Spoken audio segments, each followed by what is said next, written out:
So just once you see it, don't try to jump right in. Thank you. Great. The clicker didn't work? It's because it's like, yeah. There we go. Hopefully that works. All right, our goals today. We're going to learn how to identify student codes. You may have seen on your rosters a bunch of numbers and letters. We'll figure out what all those mean. We'll make sense of those codes. We're also going to use this data to help track our students and enhance their learning through some suggestions on grouping and so forth. If you have any questions, just let us know. So to print your rosters, if you don't know how, there's a quick glance on how to do it here. You log into Aries, you go to View All Reports. The thing is, when you want to add those specific codes to see if your students need special services or their language fluency, you have to check the box that says Add Fields to Printout. You'll see that U3 and LF. U3 is for SPED codes and LF is language fluency. Why U3 is a SPED code, I'm not sure, but LF makes sense. That's what we're actually going to have you do at the end, is actually go in and put those codes in and figure out your rosters. Yes. So what does it look like afterwards, right? So you get your PDF, your roster. If you look on the third and fourth column, sorry, you'll see all these letters. You see there's lots of R's, Z's here. There's a 5 down there, and then you see a 1 through 4 over here. Those are the codes that we're going to talk about today. We'll know what a 1 means, what a 2 means, what a 3, a 4, and what all the fun letters, alphabet soup on the other column. So a little deep dive into the codes. There's a lot here. So the first one, a number 5, if you see a 5 right there on that third column, over here. This one shouldn't, well, you might see a 5 here, but we'll go into that, but a 5 in this area. So if you see a 5 on the U3 column, it means that they're on a 504 plan. 504 plans are usually done by administrators. They are not special needs students, and they may include accommodations or things that the students need to support them in their learning.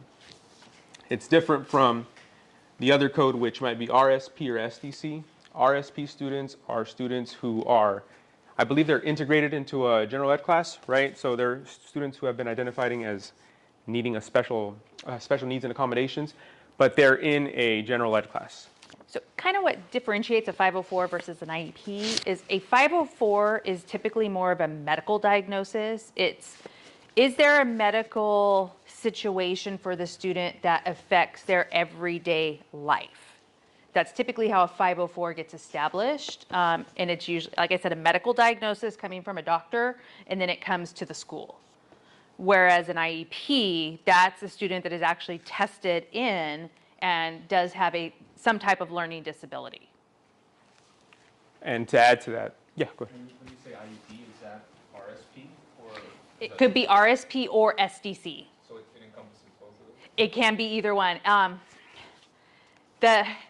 How a student gets an RSP code or an SDC code, that actually is determined when they qualify. It actually determines kind of how much time they're spending in a special education class versus a general ed class. It's really just like a % difference is where they get those designations. What's an IEP? Individualized education plan. Awesome. Yeah. Where does that originate? I'm sorry, what was that? How does a student get on an IEP? Okay, so an IEP, that goes back in, do you want me to hop into this? Sure. Yeah, okay.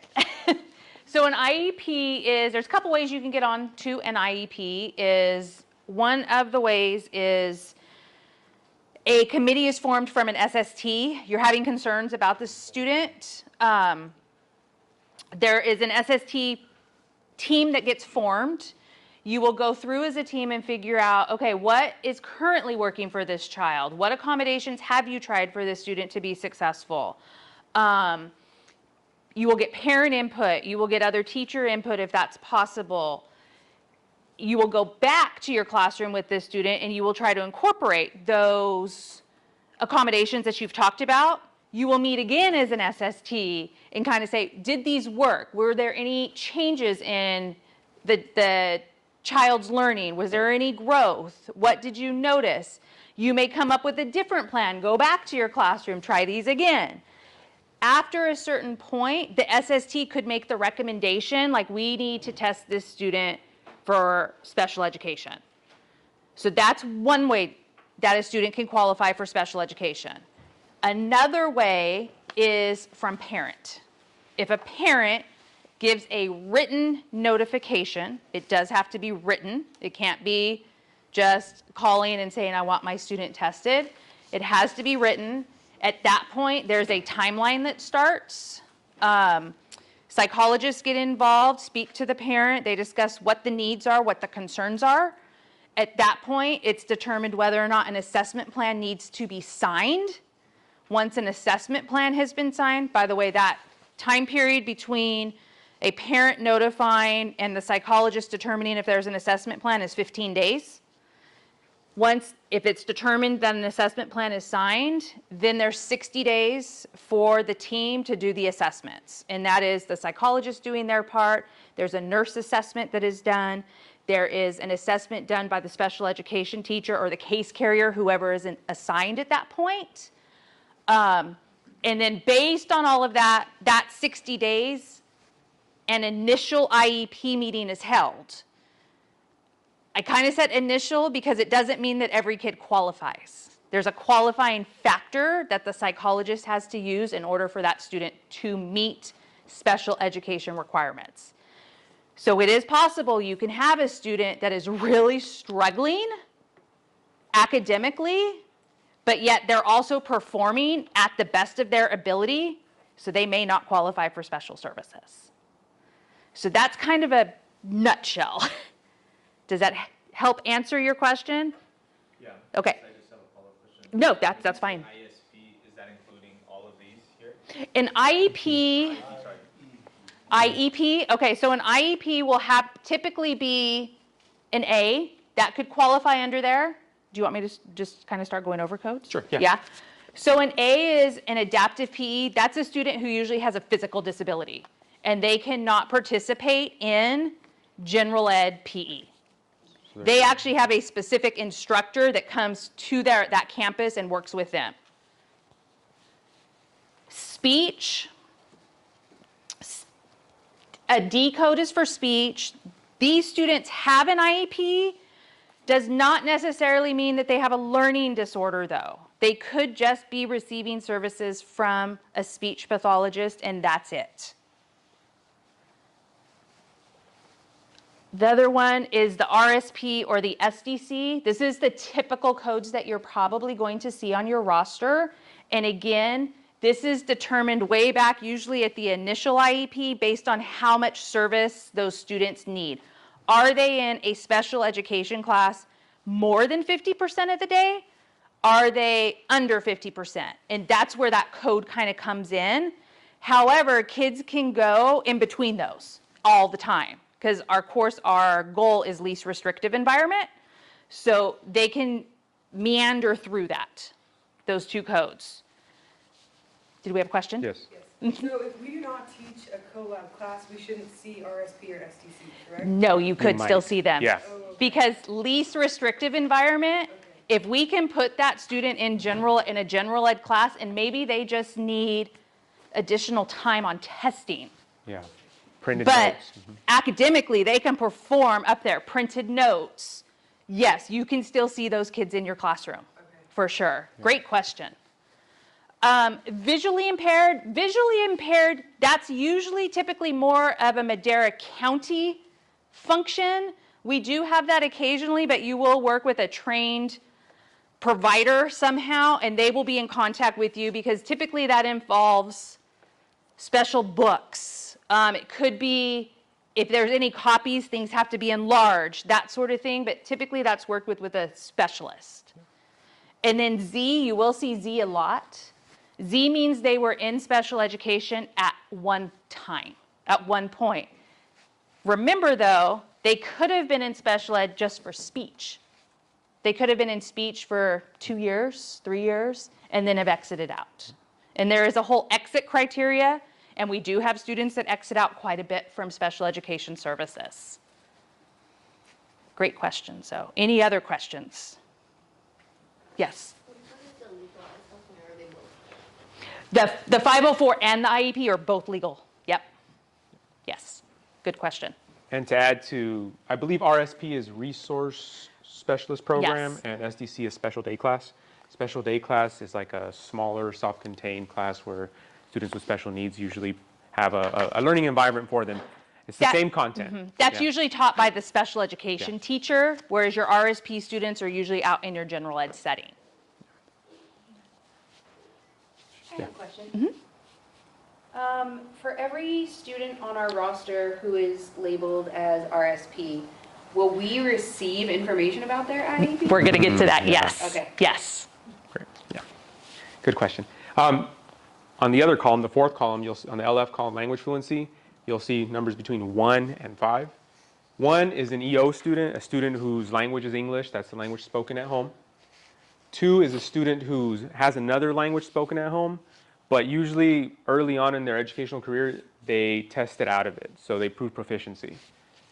3 is an EL student. So that's the one that's going to appear most commonly. That's a student, and then EL students range in their abilities, and we'll go over that. But those are the students who need more help with English. They might be taking ELD. Then you have 4, which is reclassified, students who have tested out of ELD either through the LPAC. And I'm not sure, but I could have sworn that the NWEA might be considered a way to get them out of that as well.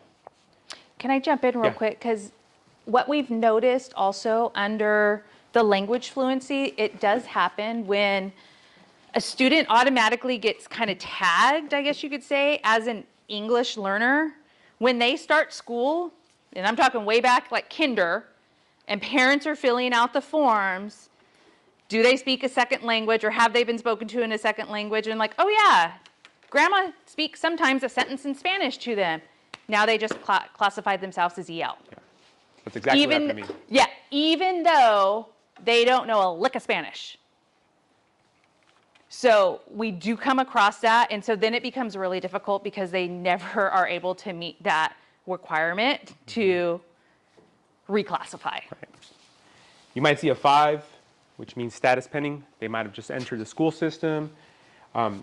Reach out to your counselors for more information on that. Maybe they have more access to things or things are developing fast.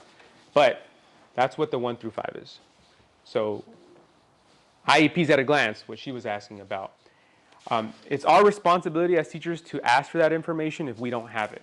But I want to say by now, a lot of you have probably received it. When I was teaching, they used to send it to me digitally, and they'd send you the IEP at a glance. That covered information such as what their disability was, who the case carrier was, the goals that they had. So students have IEP goals. When I taught English, the goals might have been like, well, they have to be able to use grammar effectively, or they have to be able to show that 60% of the time they're comprehending. Different goals for different needs. The accommodations they might have or need, printed notes, maybe they need things read out to them as opposed to reading. And then finally, services such as, are they receiving academic support? Are they working with a speech pathologist? Do they have adaptive PE? And then sometimes you'll see a BIP or a BIP, a behavior intervention plan. That's usually a set of plans and procedures and goals that they have to work on their behavior. So, and we're going to have you guys check to see if you guys have received all this, because yes, back to your question, it should have been received by now. Typically, it's being sent electronically because the IEP at a glance is usually 3 pages, sometimes 4, depending on what the services are. But it is your responsibility to make sure that you do have those, okay? Because you are the teacher of record and are required to follow those. Your case carrier should be the one probably sending you that information. Good to know, especially communicate with, since if you have questions about the kinds of supports they need or how to implement those supports, they're a great resource for that.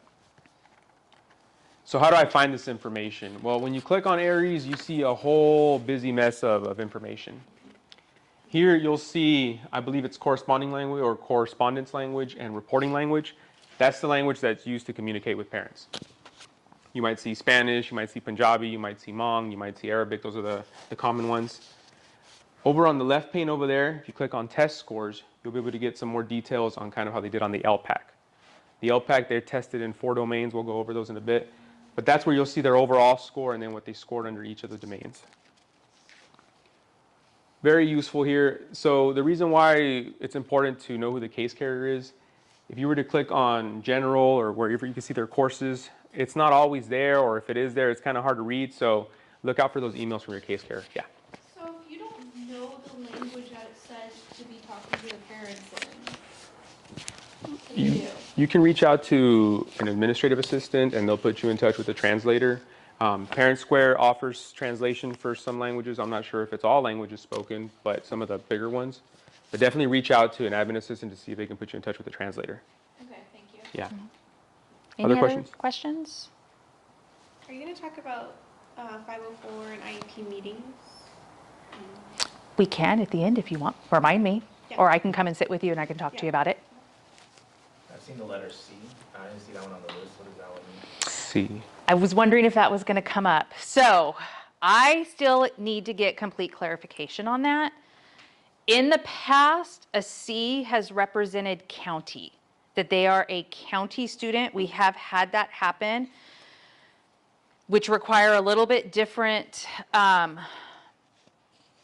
Support. services or supports versus a Madera Unified student. So they are technically considered a Madera County student. May I ask what campus you're at? Okay, that's probably why, yes, because they tend to get mostly housed at South. So it's, yes, they still have a case carrier. Yes, you still should be getting the accommodations, the IEP at a glance. They just have a little bit of a different system that's not offered directly in Madera Unified. So Madera County offers that services. Okay, great question. Yeah. The information still applies though. So the LPAC score, let's make more sense of that one. So the LPAC, what is it? That stands for the English Language Proficiency Assessment for California. I mean, if this is your first time in education, you can see we love acronyms. It's used to assess an English learner's proficiency in English in the 4 domains: reading, writing, speaking, and listening, and they'll get scores between 1 and 4. So what do those scores mean? A score between 1 and 4 is an emerging student. They're students who have very limited English ability, but they're picking up quick. Common phrases, maybe the alphabet or certain words, but very limited English skills, usually newcomers, right? Someone who's fresh to learning English. Then you get between 2 and 3, which is expanding. I believe it's expanding, yeah. Those are students who are a bit more experienced with English, but require a lot more support. They require maybe sentence stems, they require translation services, all kinds of things. Then you got 3 to 4, which is your bridging students. They're able to use a lot more advanced academic language. They're typically around grade level in terms of some of their abilities, and they require a lot less supports. I think from what I remember, a majority of our students are going to be in the 3 to 4, especially in the high school. Questions?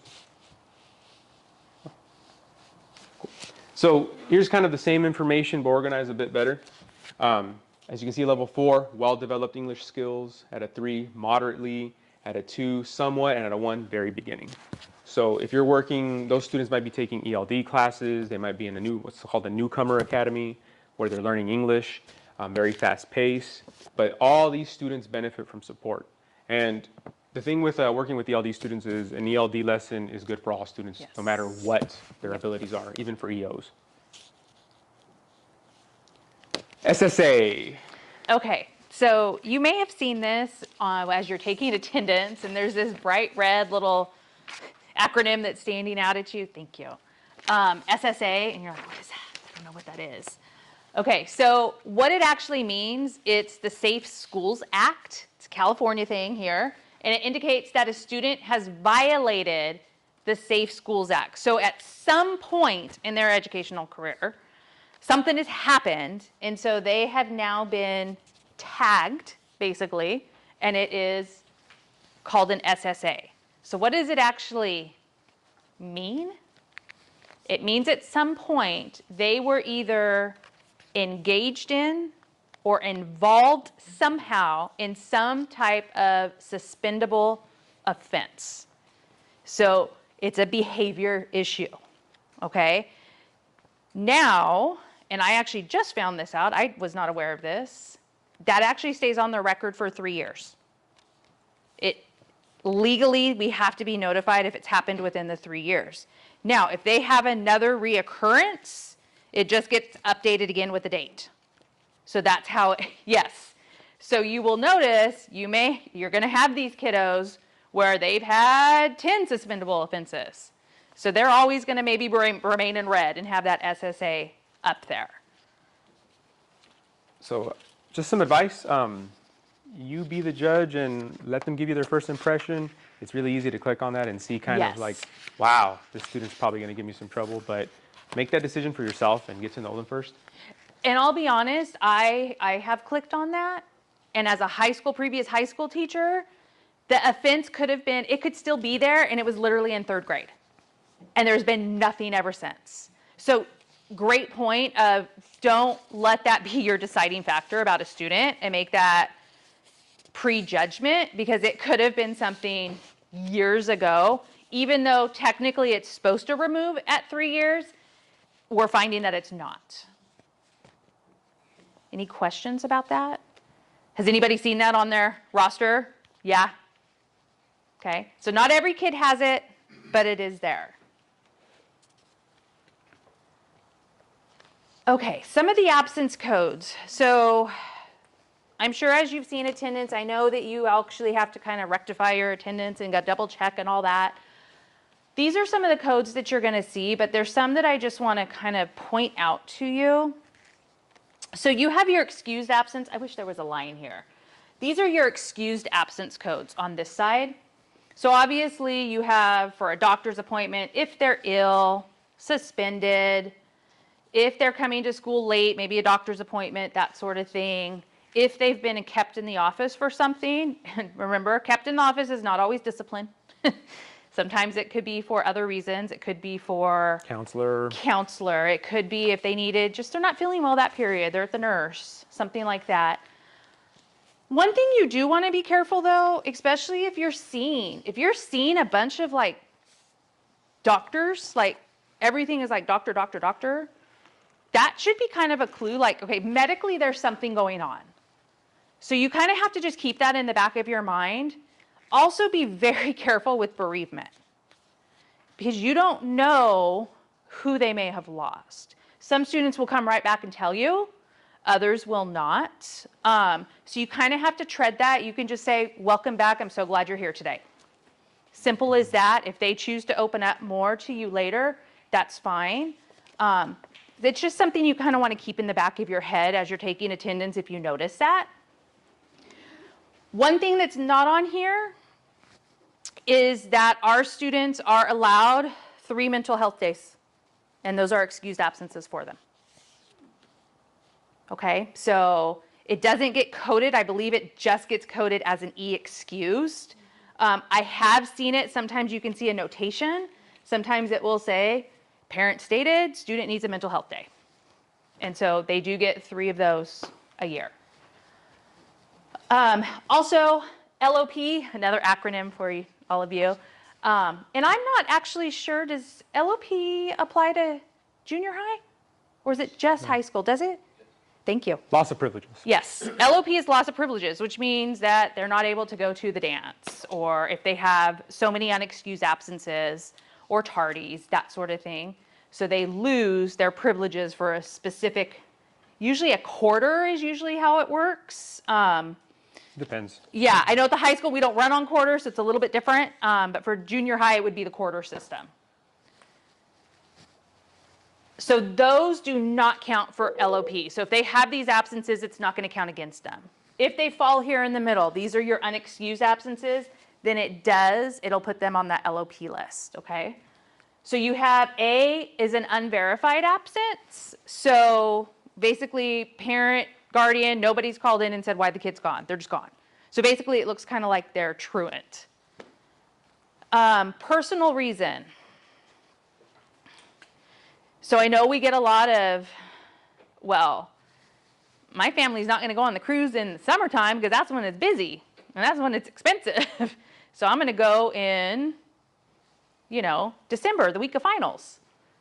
That's personal. That's not an excused absence. So that's when it's kind of your judgment call. Technically, you only have to give work if it's an excused absence, the work that they missed. Technically, you don't have to give it here. That's a judgment call for you to make as a teacher. truant, unexcused, or verified unexcused beyond what the note is. So we encourage parents and guardians to clear the absences within 72 hours. If it's after the 72 hours, then they will usually get the cue that'll show up there. And then we have our tardy codes. You have your late, which is up to 30 minutes, and then you have an M. However, it's my understanding that the M no longer shows up Correct. on attendance. So if you have a situation like that, then you will want to contact attendance, let them know the ID number of the student, say, hey, they came in 42 minutes late into the period. They're the only ones that can mark that. Okay, so you can jot it down, but you can't physically make that change on your attendance. Attendance has to do that. Am I correct with that? Yeah, and to add to that, so it's a good idea to email attendance, because I know when you're taking attendance, you'll see the little red bubbles, the speech bubbles. Yeah. You can essentially click on there and write in late, came in at this Yes. time, but you can't always assume that attendance is going to get to that and see that. So it's a better practice to just email attendance, send them the student's ID, the time they came in, and then it'll get marked as them as soon as they handle it. Any questions regarding attendance codes? Yes. How many excused absences can they get before it starts becoming like a problem? I think it just depends on the kind of Yeah. excuse, because if it's medical, I mean, it could be a while. But I think at a certain point, then they become H, which is like a home hospital student. So it's case by case, I want to say. Or it could be in one of those situations, if they truly are missing that much school, then yes, why are we not considering possibly a 504? Because if medically they're having that many issues where they have to stay home, then we need to talk about some accommodations for those students. Now, if it just says like on our end, when we're taking attendance, like, okay, they're not here, like, it goes through the attendance office for them to like go in and put those codes in, right? Like if the parent calls and said, oh, my kid was absent because of a doctor. Correct. Yes, they're making that call. I do know, I believe through, and this is where I don't know because I'm not on that side of it, through Parent Square, can a parent Contact attendance? Well, they typically don't contact, like, at least I don't get contacted by the teacher, or by the parent Like- directly, they contact like. I'm going to put on my parent hat, but my parent hat is from another school district. For my son, I can actually put he's out ill and it automatically tags it that way for the school. I'm not sure. I haven't don't seen it. know. That's a great question. I'm not aware of that for Madera. So I would have to find, I've always been told they have to contact and then attendance will change the code. So we're just marking them absent. Yeah. And then someone else on the other end is changing it if they have called in, provided a note, whatever. Yeah, so really, from this first and second column, that's kind of an attendance call. Our role in that is just to see how we're going to support that student. On the far right, when it's late or M, that's kind of where we jump in and help with that. Any other questions regarding the attendance? Okay, as you dig a little bit deeper into Aries, you may pull up an individual student and notice that there's this area here called flags. And in this case, this kid has 1 flag. This kid has 6 flags. Those flags have some important information in them. And a lot of times there's no way to know it's there unless you individually go in and start clicking on your students, because you will not see it just on your regular attendance. Those flags could mean a number of different things. If you see here, the top one, this student is just receiving counseling services. So that counseling services, that actually could be in a couple different forms. It could be with school psychologists. It could be mental health, behavioral mental health. Could be a variety. It could be just with their counselor. So we don't know. We're not going to know beyond that. We're just going to get the general information. This student down here, if you notice, there's a whole bunch of discipline tagged here. So we start looking at all of this. HC, well, what in the world is HC? That's a harassment contract. So this student has a harassment contract with this student, and it was created on that date. He also has another harassment contract with this student, that's another date. He also has another harassment contract with this student and this student. Now, is it possible that that kid is in your class with all those other kids? Yep. Very possible. So we have to be very conscious of that. Question? Is the harassment contract like a document that we can access? It's not going to be in Aries. Ooh. So I think the most we'd be able to access is when you look at their assertive disciplinary in Aries, you might see information there, but that's about it. Yeah. That might be strictly for administrators and whoever else was involved. Yes. On the administration side, counselor side, they are able to access much more information than teachers can. So you're seeing just a very limited snapshot. So you may not have any idea why there's a harassment contract. It's just there. Okay? Next thing, this is a big one. We are seeing a lot more kids on safety plans. So a safety plan is that student has somehow either harmed themselves or stated that they're going to harm themselves. That's what a safety plan comes in. Usually at that point, as soon as there's been any inclination that there are safety concerns, counseling runs that portion of it.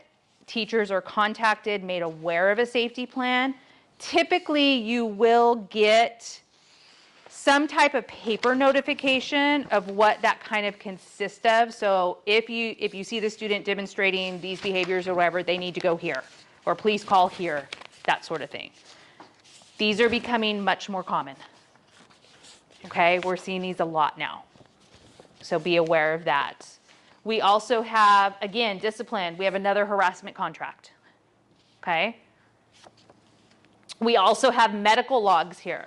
So I'm not sure why it's in here 3 times. That's a new one for me because they all say the same thing, but that is a medical issue. It could be possibly that they've moved sites. It could be updating of information. So you may have medical concerns listed also. Yeah. So under the flag, and again, we're going to kind of show you where all this is on your own so you can access it. This will tell you a lot of information also. Okay, so let me show you just a couple more examples like that. So again, flags, we have another harassment contract here. This is also a big one, court orders.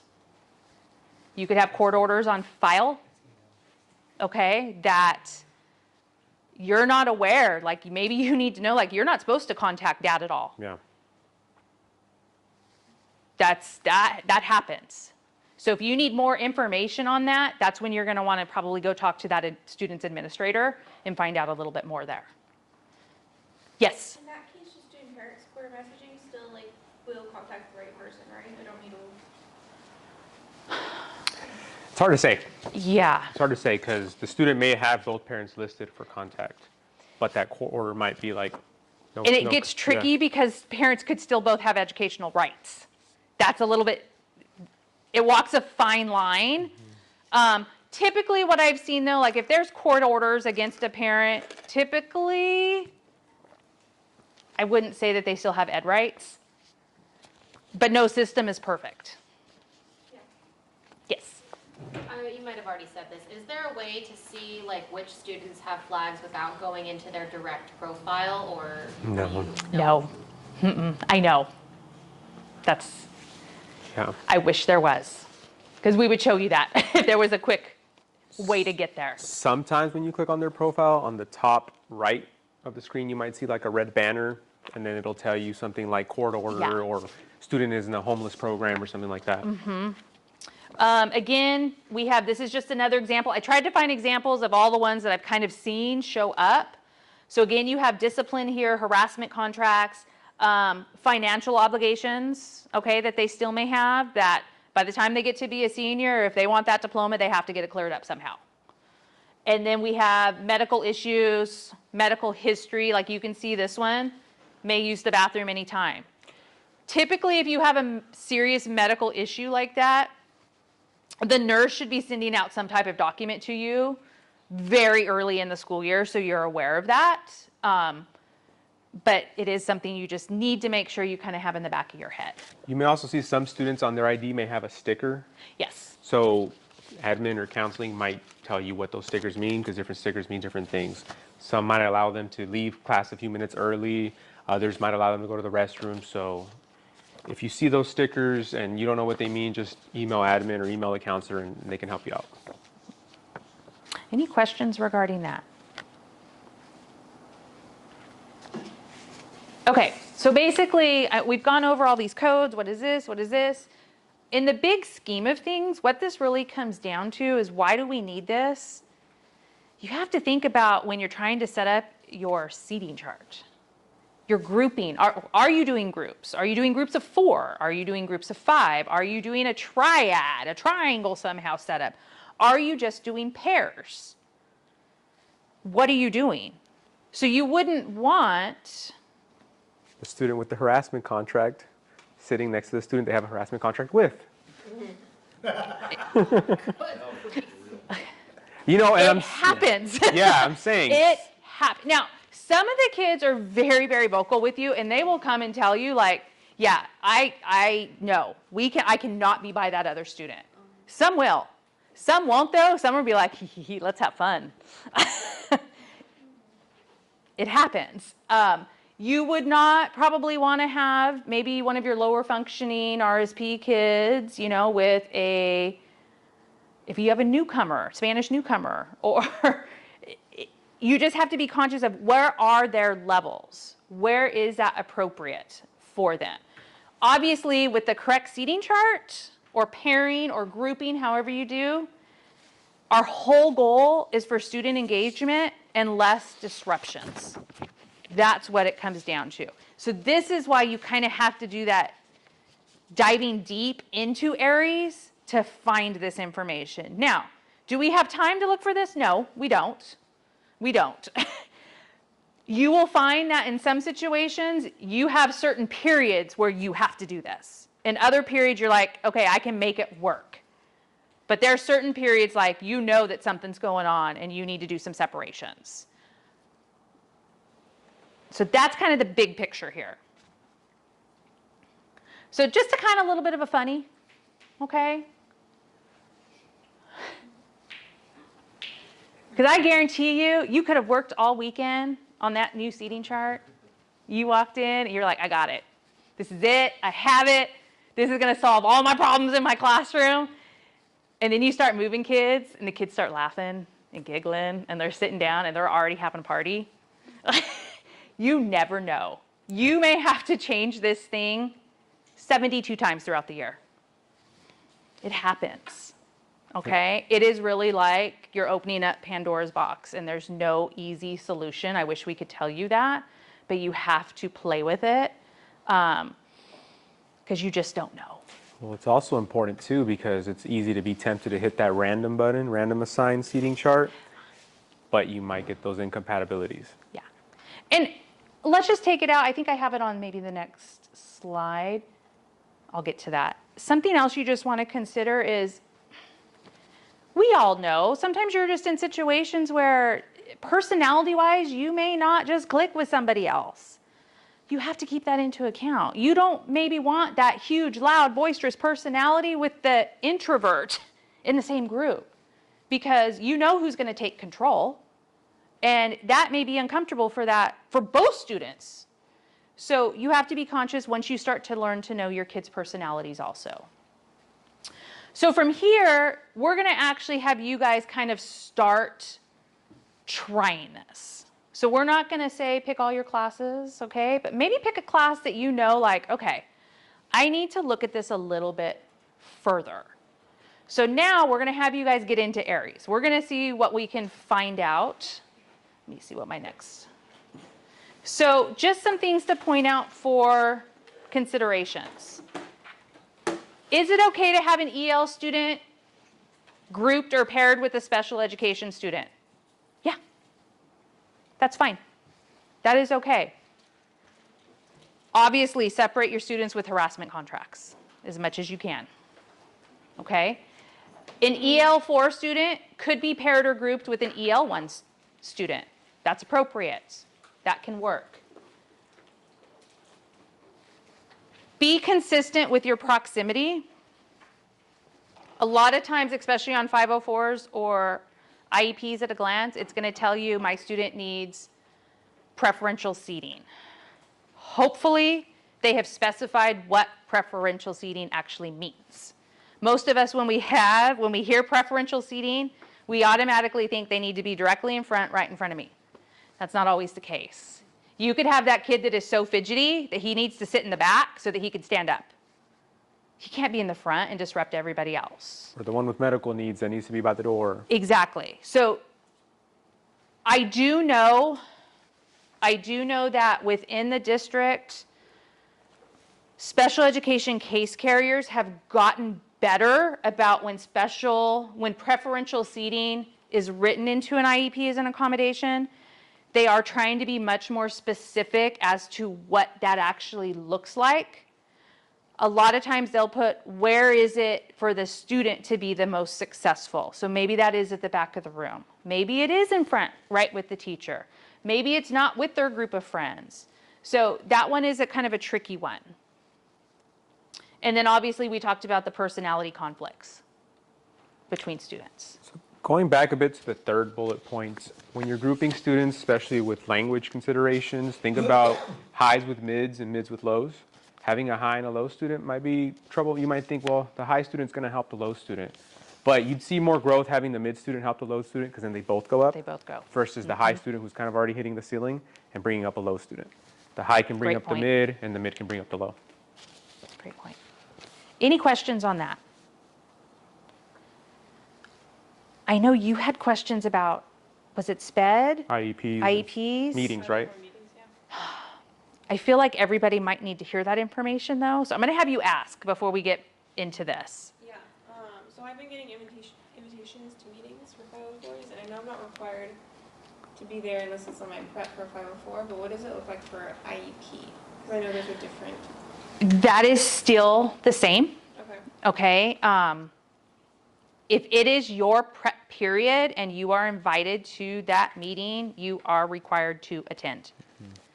Okay? It trumps your PLC meeting. It basically trumps everything. Okay? If that is your prep period. Now, if it is not your prep period, say you are teaching, this does happen, you're teaching during that period and parent has specifically requested you there.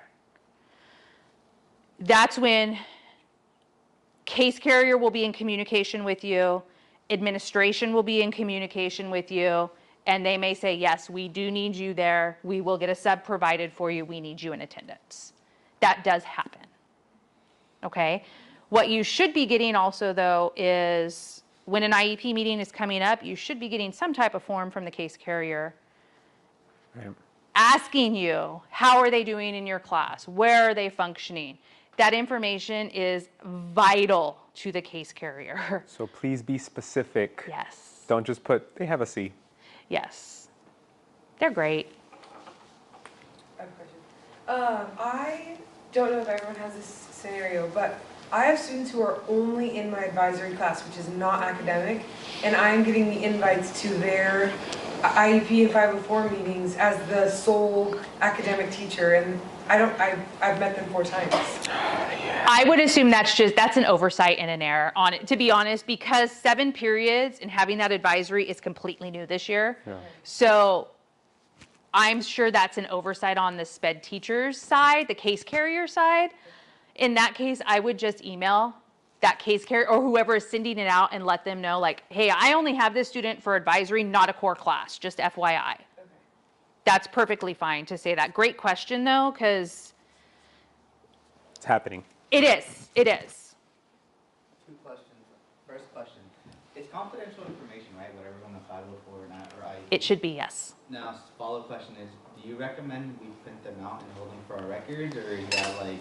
That's completely your choice. Some Yeah. people, I'm old school. I like to print it out, and then I would keep a binder or folder just by my desk or whatever. That's your preference. Let's say what happens, that information gets leaked though. Like that just sounds scary. There's some things that you can't control. Like you Yeah. can't control if somebody comes into your classroom, if there's a sub, that sort of thing. If you know it's going to be a sub, if you have access maybe just to lock it, maybe do that. Is it going to be perfect? No. You are going to do the best to your ability to keep it confidential, obviously. But accidents happen. We get that.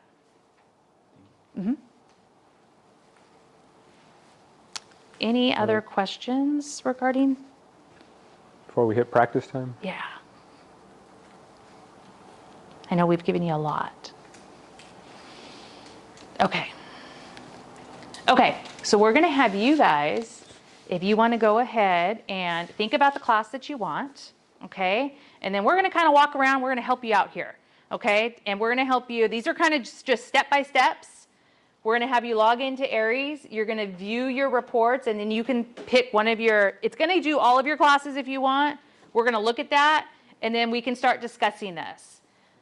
You also may want to take the time right now and check those 504 and SPED kids. Do you have all the paperwork? Because again, it is your responsibility, because it will happen in a meeting. They will call out, well, teacher so-and-so is not providing the accommodations. And if you go and say, hey, I never received them, it's on you. It is still your responsibility. Okay, so we're gonna give you guys some time. Let us know if you have specific questions. We'll walk around and help you out. So in case you're a digital person like me, Oh, perfect, thank you. how to print the rosters, we have that link there if you're following along. Cami, it's what I use to annotate PDFs. So if you want to mark up stuff, PDF documents, since your reports are going to be in PDFs, you might want to consider a checklist to kind of help you out when you're thinking about grouping, whether it's seating charts or grouping for assignments. And the last one, if you're enrolled in the class and all of you are doing some kind of journal or reflection, it might be a good idea to check this out. We've kind of correlated some of the CSTPs with the work you're doing today so that you can kind of use this as your artifacts for your journals or for reflection points. Especially if you're in MIC, some of this can correlate to it. Okay? So there's some links there. We'll walk around, give you guys a little bit of time. I know, Steve, you needed a little bit of time towards the end. Okay. So, and then whatever questions you guys have for us, we can start looking at it.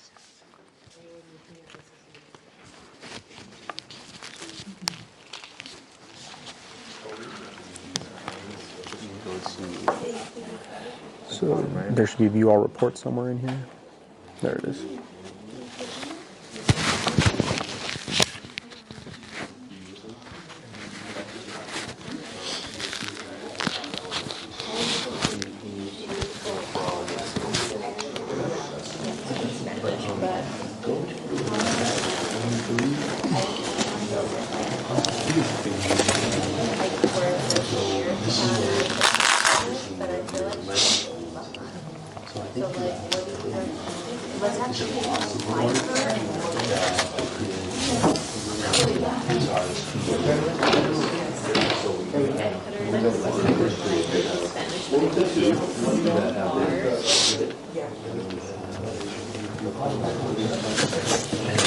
So what should happen? They were in office, so Fabiana's office, you should be getting the 504 paperwork, and then they ask you to sign that and all of that stuff. Yeah, they, I found those. So you have, continue to blow through your classes for RSP, so just for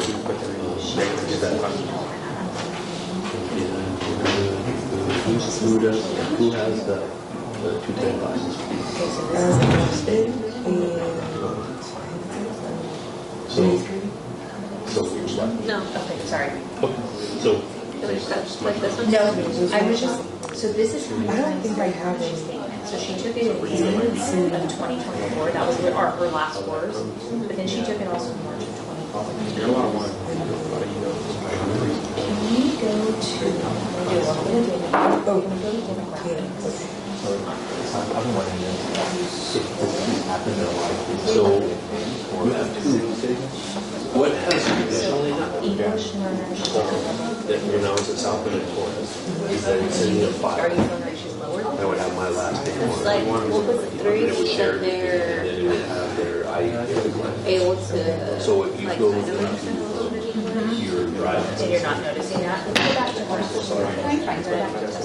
and then go to share, you can do that. Yeah.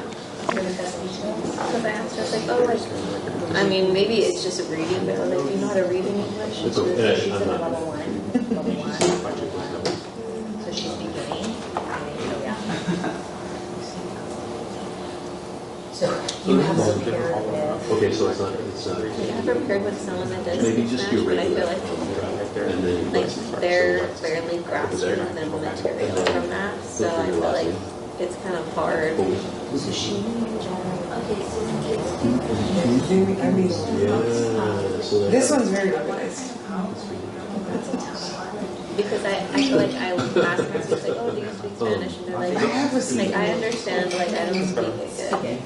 So then it's like, okay, well, who do I pair her with that they need to speak Spanish, or at least feel confident to, be able to like There you talk go. to her and I'd be like, Yeah, so that's the way to tell you as you scroll through what the reasoning for the individual, what is the cost for the additional testing scores.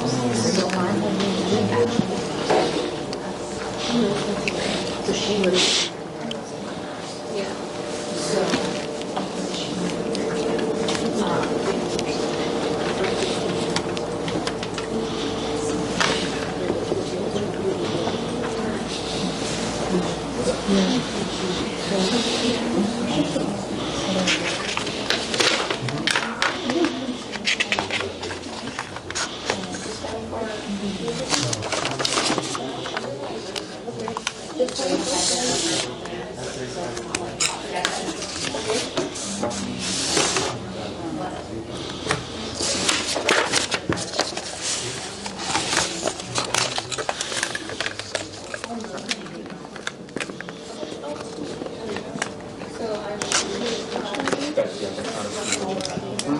So this is the part that you need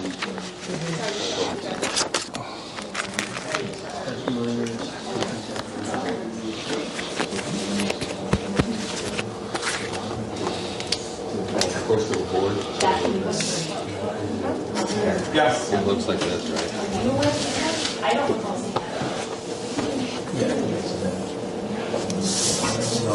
That was my new one for me. Is it a 9 on Aries? Yeah, the L-Tel. I'm pretty sure, yeah.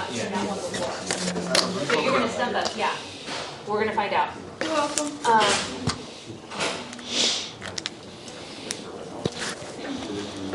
So that's that piece. What's got a program? I mean, in this one, it has nothing. Yeah. Well, So she's. maybe you didn't select it.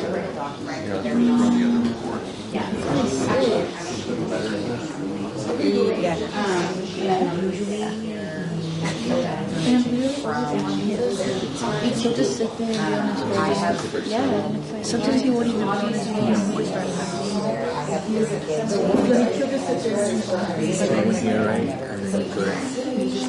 Class rosters, yes. accommodations or anything like that. So what I did is I reached out to the resource teacher that I have had contact with and asked him like, hey,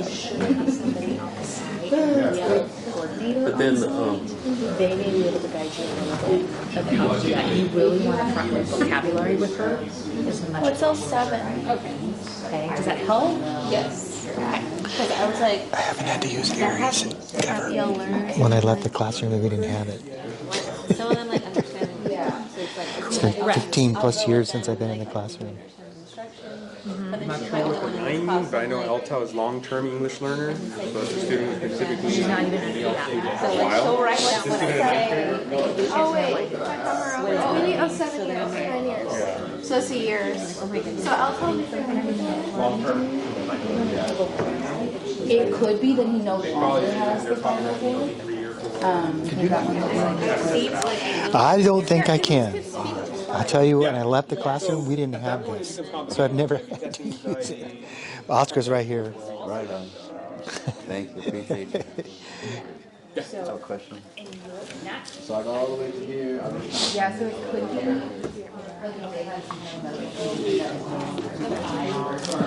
Thank you for letting my family. You're welcome. So here's a question. How can we ensure that the behavior support plans and the BIPs are being followed and implemented? Other than the fact that the teachers are actually getting the information. Oh, yeah. She's your reference point. That kid. For sure.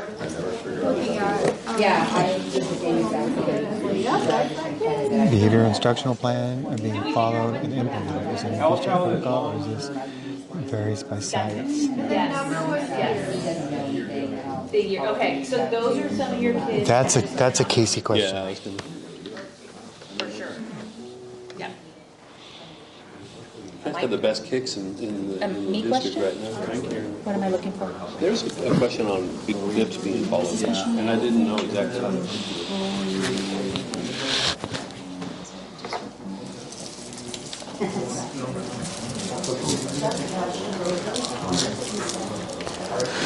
So you're doing it. What are you looking for? Can I remember just to him or just to her? Or is it going to go to everyone? Well, you click on the blue button. Okay. It's been a while since they did this. Okay, yeah, let's do that. Okay. So bad. I was horrible. I was a nightmare to everybody. And I said, she was a senior in my anatomy class. And she's like, I said, what happened? She goes, I just decided I didn't want to do that. But it pops up there. So if you're going to go through and look at all the SSA stuff, then you're going to get an idea of the kid before they deserve. Now, if they're, a toad in your class and just being ridiculous, right? Then you need to take a little bit deeper dive into what's going on. I'm still eating that one. Yeah. One day we were both.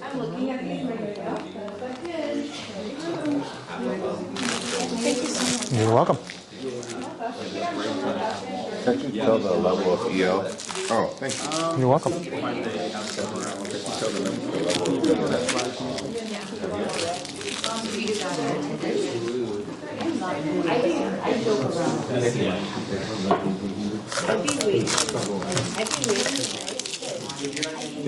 You're welcome.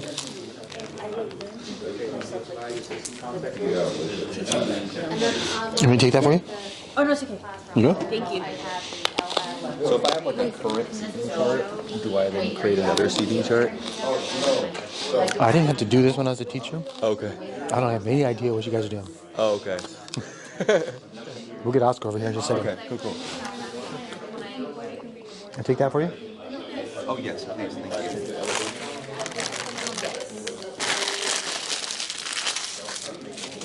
That's the only thing I know how to do. Take the trash. There was a time, though, when I did, gosh, it's been 10 years. Yeah. I did summer school at TJ, and I had to do Aries. I had to create all the classrooms to put all the students in, and they didn't give me any training. And I'm a godly man. And I lost it. I was swearing every dirty word in the book because I was totally lost, and I was panicked because I had to get it right because rosters had to be printed because they had to go out to teachers, and I was dying. I hate that thing. That's my only experience. I learned how to put in the code, but that was rough. Yeah. But we'll get Oscar.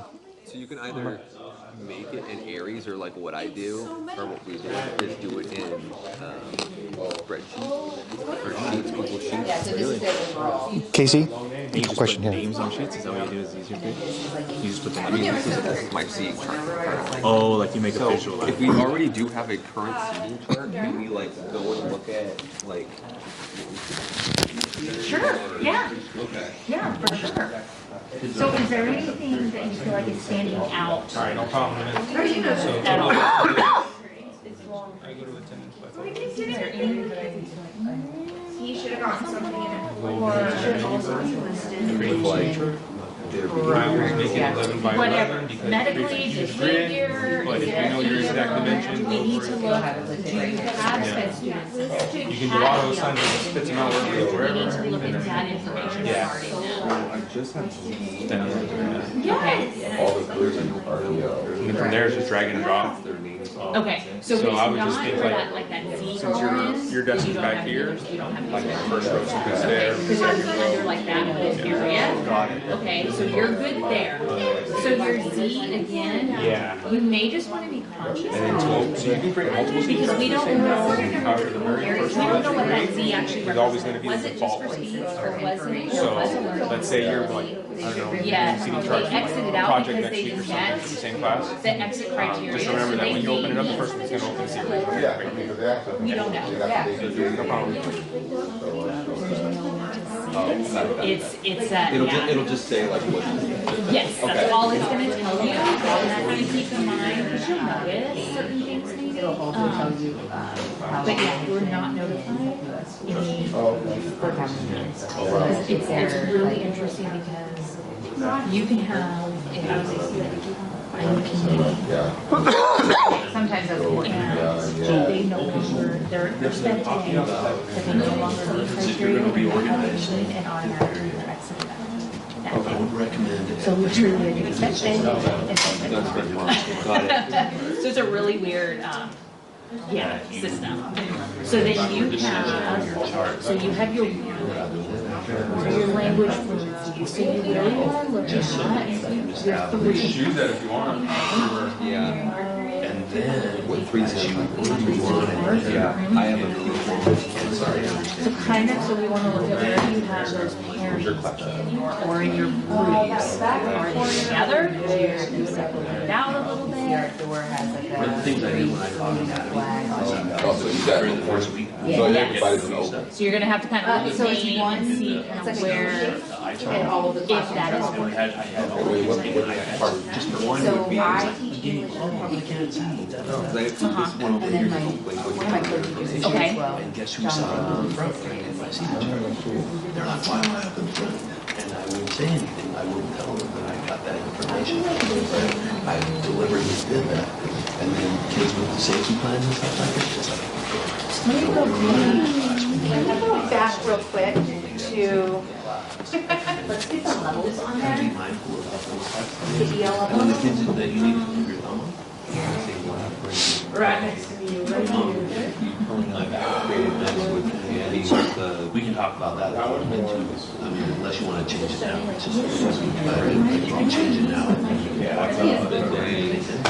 Whatever, as far as your thought process. The one thing that I don't know that I shared with you At 5 o'clock and I've read you guys. So that one is Elective. Yes. about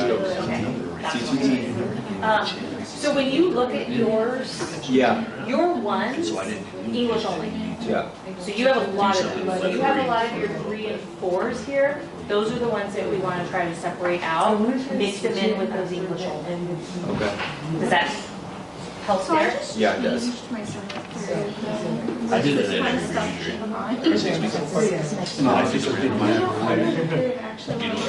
Gotcha. so there's a thing in there where you feel the kids out, and then you push, seat them, and you push them, I call randomizer, which is puts them in there, and then you look at it, you're like, that's not gonna work. Yeah. This would be great, you know, and then, but kind of let Be out that there go or for it. hey, it's And then maybe the goal is that every kid has the opportunity. yeah, but I don't think you're working Oh, with it PT, flips you that. have to be, right? It just, okay. That's weird. I did see the scene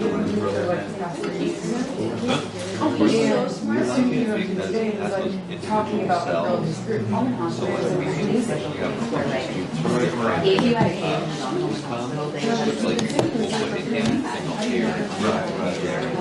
And then, so we've done that, we'll put what they're. So that's when they would be set up here. Unless one of those First 15 minutes of class after, so it is.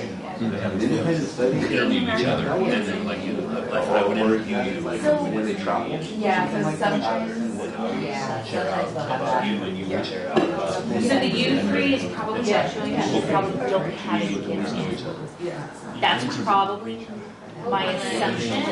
So everything's steady, it's like short term, and they'll, But yeah, if they don't know each other, they'll get their name ahead of time. together. I believe if they can go middle school. I think it's more. Yeah, that 50. It's good, it's good.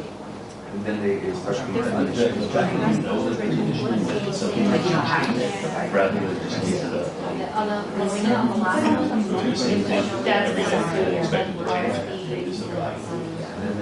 Okay, let's actually go to, like we would normally take attendance. Let's go to that screen.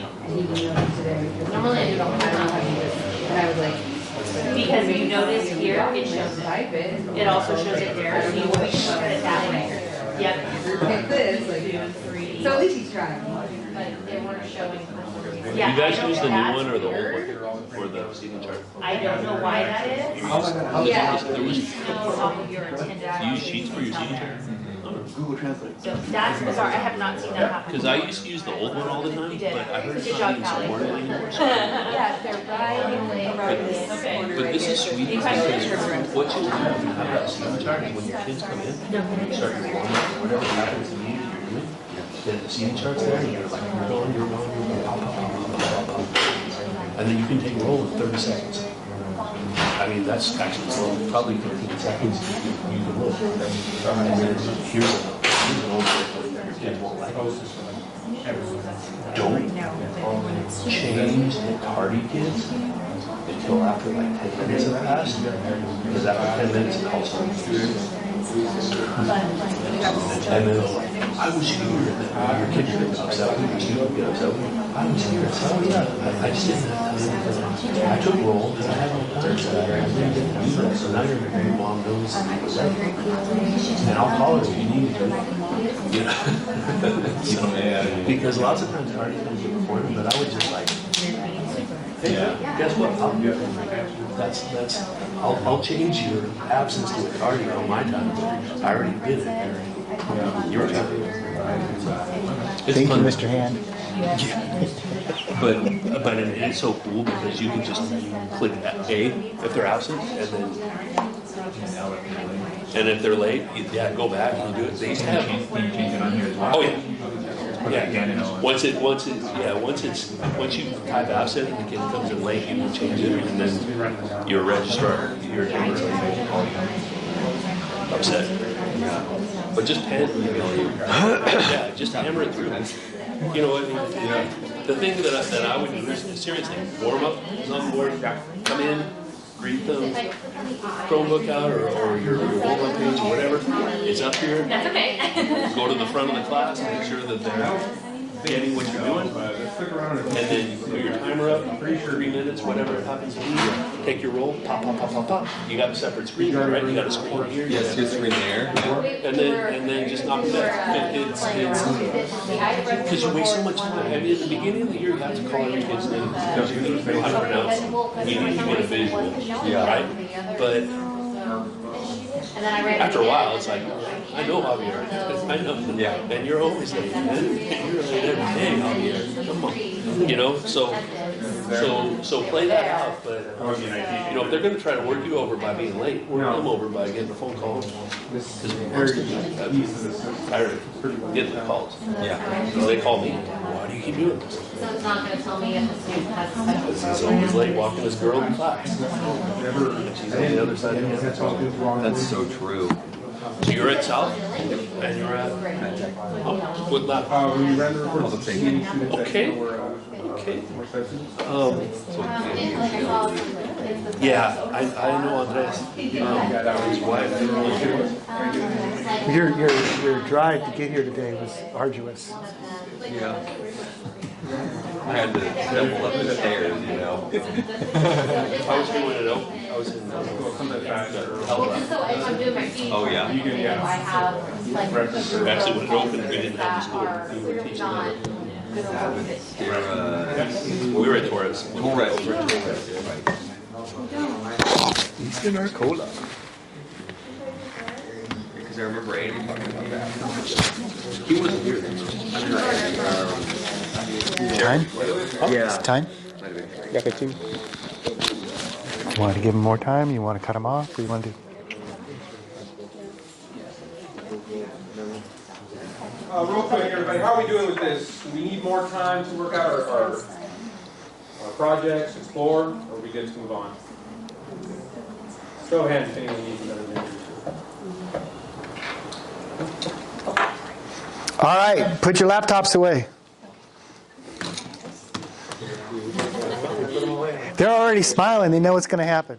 All right, first thing I want you to do in your table groups, I want you to summarize what you just learned and how it relates to classroom management.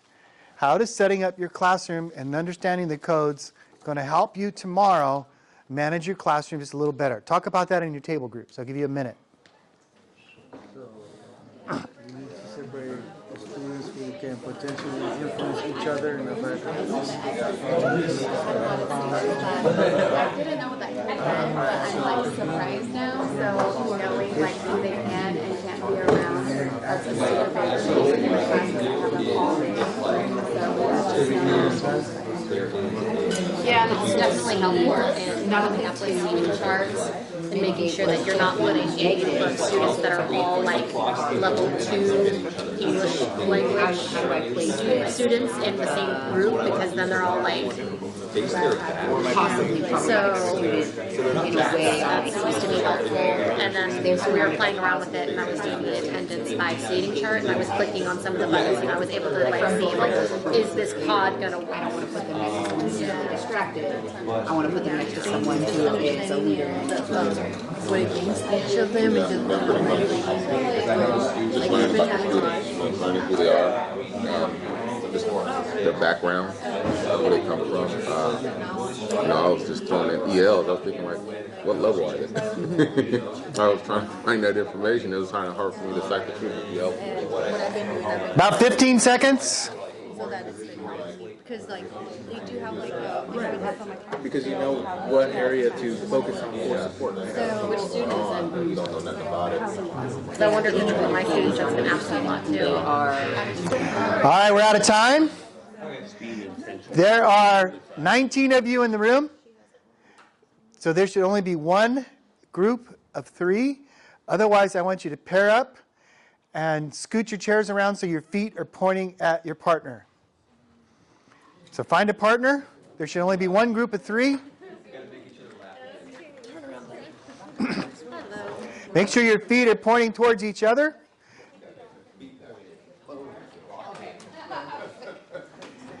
Figure out who is the oldest and who is the youngest.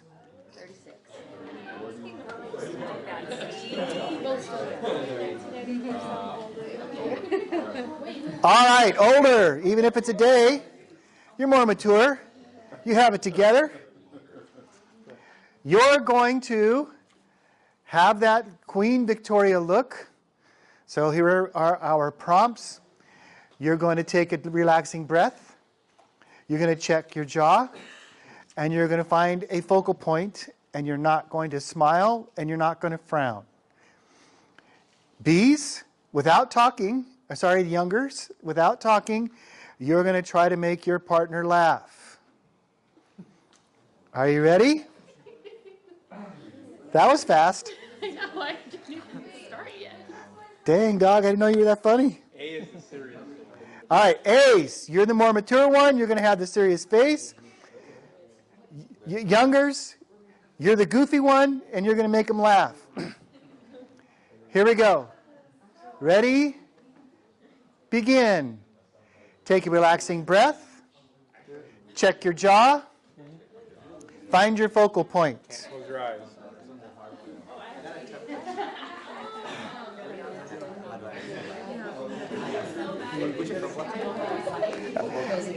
And stop. I don't know how to make people laugh. I'm not a comedian. All right, let's try that again. Now, I'm just awkward. remember, younger people, I know you're getting kind of goofy, but you can't talk. You got to do it all with movement. I'm going to give you a chance to talk in a minute. All right. Once again, older people, take a relaxing breath. Check your jaw. Find a focal point. Younger people, make them laugh. No talking. Man, she's good. She's going to laugh in just 3, 2, 1. Nope. All right, stop. All right, now we're going to switch places. You get your revenge. Younger people, here we go. Take a relaxing breath. Check your jaw. Find your focal point. Older people, make them laugh.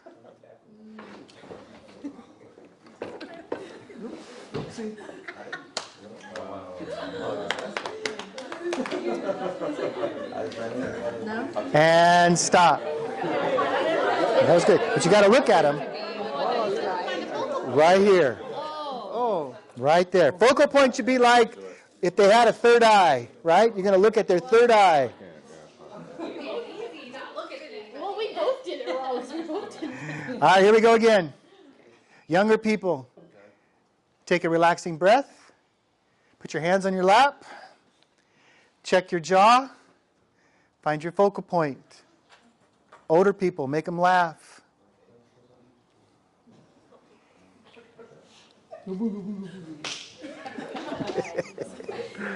She's good. And stop. All right, we're going to switch roles. We're going to switch roles, but this time, younger people, you get to talk. This time you get to talk. All right, older people, hands on your laps. Take a relaxing breath. Check your jaw. Find your focal point. I tell them they can talk and they don't talk. Talk.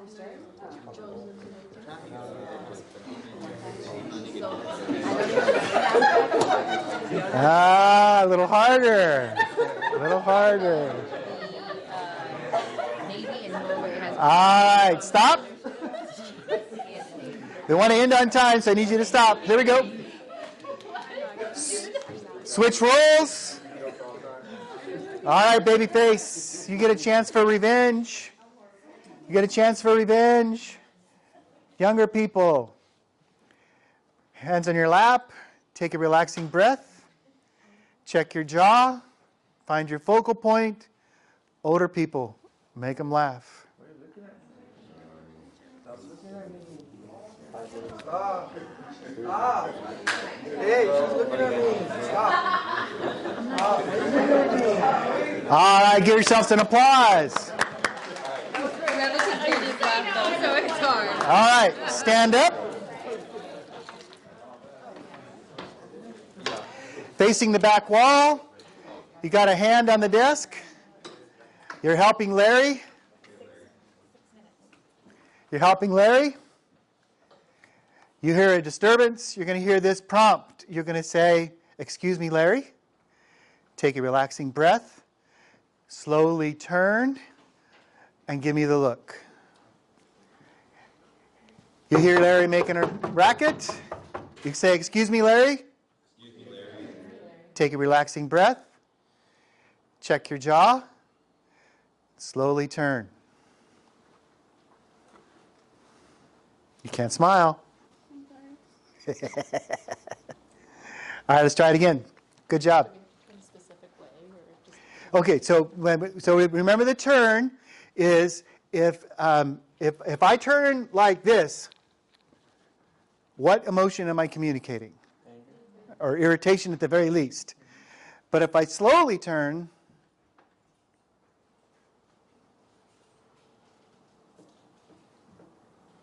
what am I communicating? You don't know. Right? I might be. But the thing is, when a student doesn't know and can't predict your behavior, it shocks them. And they're like, okay, I don't know what to do. And it shuts them down, right? So we're trying to mitigate what's going on in the classroom with just 2 quick techniques. When we get more time next time, we're going to actually practice moving in and moving out. All right? All right. So I'm running out of time, so here we go. Hand on the table. You're bent over a little bit. You're helping Larry. You hear a racket. You say, excuse me, Larry. Excuse me, Larry. Take a relaxing breath. Stand up and slowly turn.